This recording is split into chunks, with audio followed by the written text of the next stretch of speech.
Did you guys know that Michael Jackson's death was ruled a homicide? Because I didn't until now. I don't know how I didn't, but I didn't. In June of 2009, Michael Jackson left the studio and headed back to a mansion that he was renting in LA. His personal doctor, Conrad Robert Murray, arrived at that same mansion just after midnight. Hours later, a 911 call would be made, and Michael Jackson, one of the most famous and influential entertainers in history, the king of pop, would be gone. At the time of his passing in 2009, Michael Jackson was 50 years old and at critical crossroads. He was deeply in debt, like $500 million in debt, facing potential financial ruin, and desperately trying to think of the different options that he had in regards to his reputation and career. After sort of being away from the spotlight and not having gone on tour in over a decade, in July of 2009, Michael Jackson announced 50 This Is It concerts. He was going back on tour. And don't get me wrong, he was still arguably the most famous person. He just hadn't performed live in a while, but he was ready to. However, there were some things that he just couldn't ignore. He was physically and mentally struggling under the pressure of intensive rehearsals, while at the same time battling chronic, debilitating insomnia that he had struggled with for years. He couldn't sleep ever, and that sucked day to day, but even more so while he was on tour. So he needed to do something about it if he wanted to be able to perform to the best of his ability, because the entire world was counting on him, which is when Michael Jackson decided to call up Dr. Conrad Murray. Conrad Robert Murray was a cardiologist. By 2009,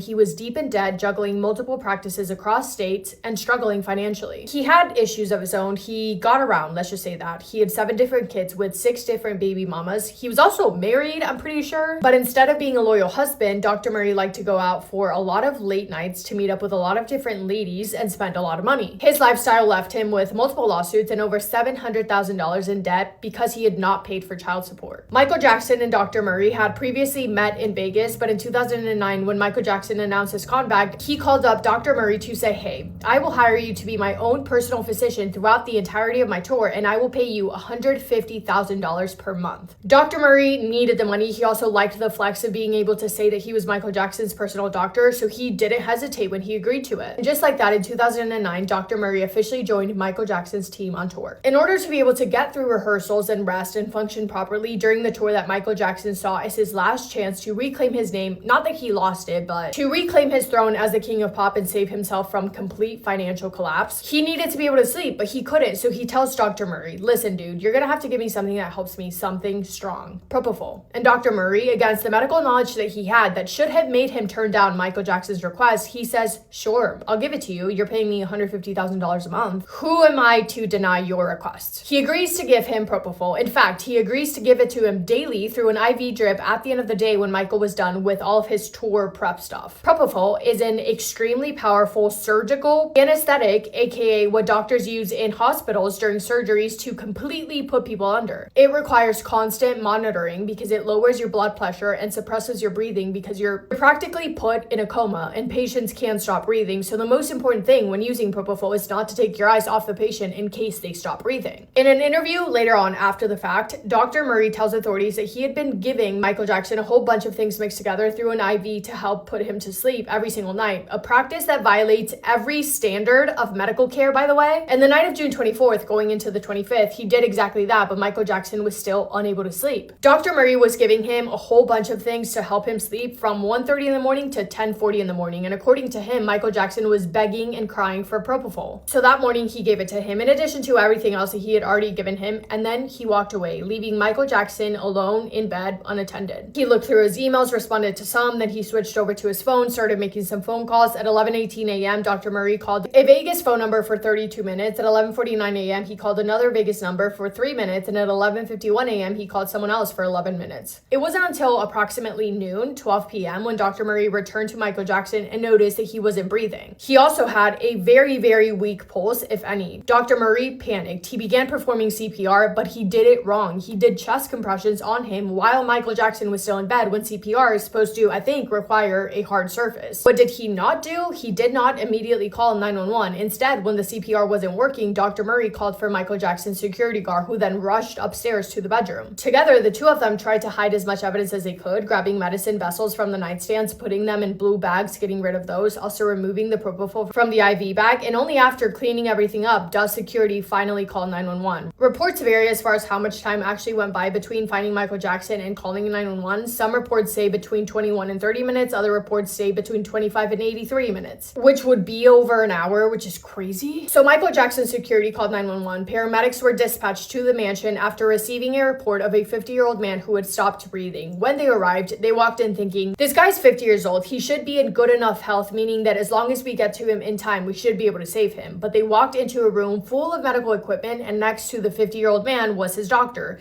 It was only after authorities showed up that they realized that the patient was the Michael Jackson. And as soon as they laid eyes on him, they knew that they were late. They knew that they should have been called out to that house sooner. Michael Jackson was taken to the Ronald Reagan UCLA Medical Center. He passed away at the age of 50 years old. And by the time that some investigators arrived at the hospital, Dr. Murray was nowhere to be found. At first, no one thought that his passing could have been a homicide, but after a while, because of some things that were said on top of Dr. Murray's sus behavior, questions began circulating. And in August of 2009, the coroner officially ruled his death a homicide. It was the propofol in his system that caused it. The other medications he was given only made it worse. DEA agents, LAPD detectives, and Houston police raided Dr. Murray's Houston medical office. They seized his computer, medical documents, and prescription records, and ultimately, he was charged with involuntary manslaughter, to which he pleaded not guilty to. This was huge news all over the world, as you can imagine. It was everything that anyone was talking about. Dr. Murray's trial began in 2011, and it was televised. The prosecution's key arguments being that Dr. Murray gave Michael Jackson a hospital-grade anesthetic in an unmonitored home setting. He left Michael Jackson alone after administering it. He failed to call 911 for at least 20 minutes. He lied to paramedics and ER doctors about what he had given him. He kept no medical records, and he was reckless, greedy, and incompetent. Prosecutors stated, quote, misplaced trust in the hands of Murray cost Jackson his life, end quote.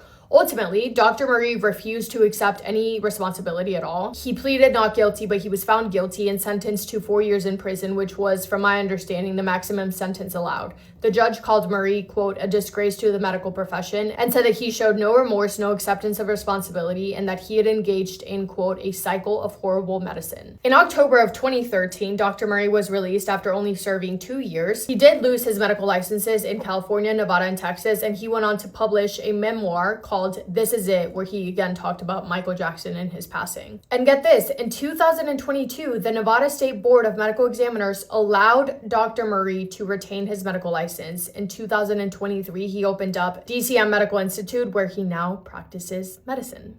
Yeah.